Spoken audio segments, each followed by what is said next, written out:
Hello friends, मैं शिव निचैन आपका स्वागत करता हूं आपके अपने यूट्यूब चैनल पर। दोस्तों, आज की वीडियो में यहाँ पर मैं आपको बताने वाला हूं जीएसटी में फॉर्म DRC03 फाइल करना। यहाँ पर जो है कुछ नए चेंजेस भी अनेबल हुए हैं। अगर आपको जीएसटी की पेमेंट करनी है वो यहाँ पर किसी भी रीजन से हो सकती है। रीजन भी मैं यहाँ पर बताने वाला हूँ, उसमें कुछ नया अपडेशन आया है, तो आपको DRC03 के थ्रू ही पेमेंट करनी है।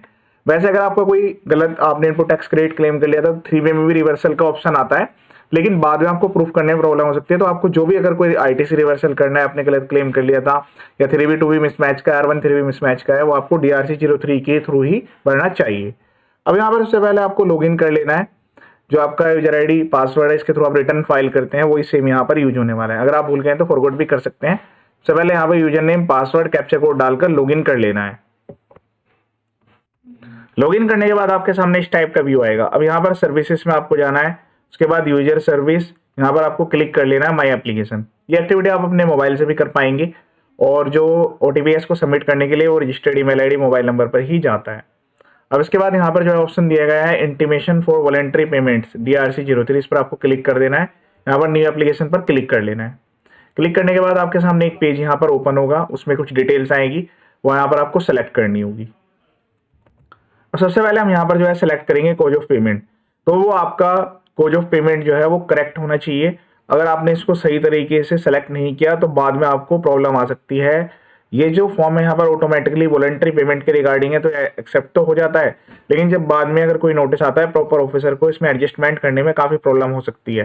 तो आप इसको ध्यान से और सही हेड के अंदर ही फाइल करें।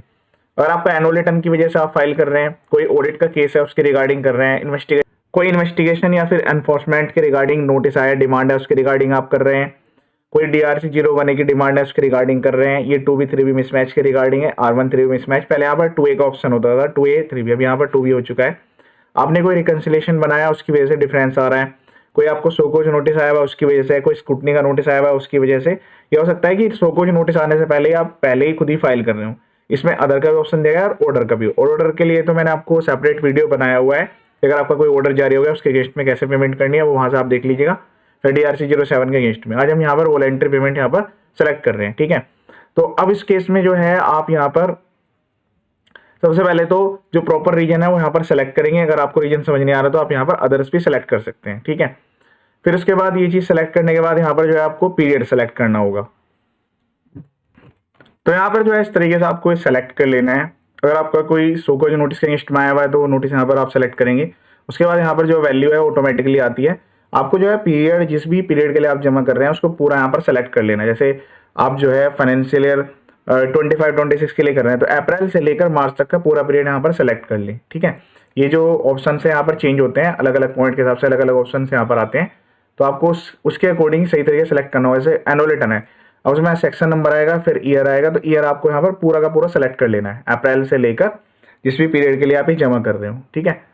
तो इससे क्या होगा कि जो प्रॉपर ऑफिसर है उनको एडजस्टमेंट करने में आसानी रहेगी और फ्यूचर में अगर आपको कहीं पर भी कोई नोटिस आता है तो उसके रिगार्डिंग आप इसको आसानी से एडजस्ट करवा पाएंगे, ठीक है। तो इस तरीके से आपको सेलेक्ट कर लेना है। फिर उसके बाद यहाँ पर टाइप आपको सेलेक्ट करना होता है, जो भी आप टैक्स जमा कर रहे हैं किसी भी रिगार्डिंग। CGST में प्लेस की रिक्वायरमेंट नहीं होती, यहाँ पर आप टैक्स की वैल्यू डालेंगे, इंटरेस्ट, कोई पेनल्टी जमा कर रहे हैं, कोई फीस जमा कर रहे हैं, कोई तरह अमाउंट जमा कर रहे हैं, ऐड करते जाना है। जो भी आपको पेमेंट करनी है, जैसे CGST की करनी है वो अलग सेलेक्ट होगा, SGST का अलग होगा, IGST की अलग होगी और सेस की अलग, मतलब 4 टाइप आप यहाँ पर ऐड कर सकते हैं।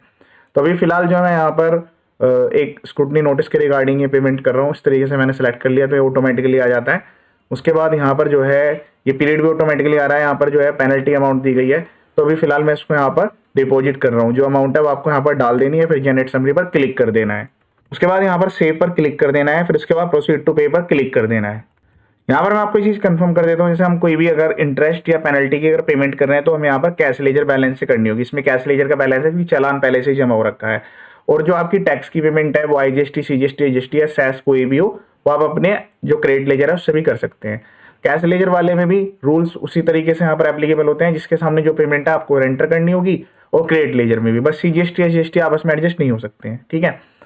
अब यहाँ पर तो क्या है कि अगर जो कैश लेजर है उसमें आपने अगर गलत हेड में पेमेंट कर दिया तो PMT 09 के थ्रू आप उसको चेंज कर सकते हैं हेड को कैश लेजर वाला। उसके लिए मैंने सेपरेट वीडियो अपलोड कर दी थी।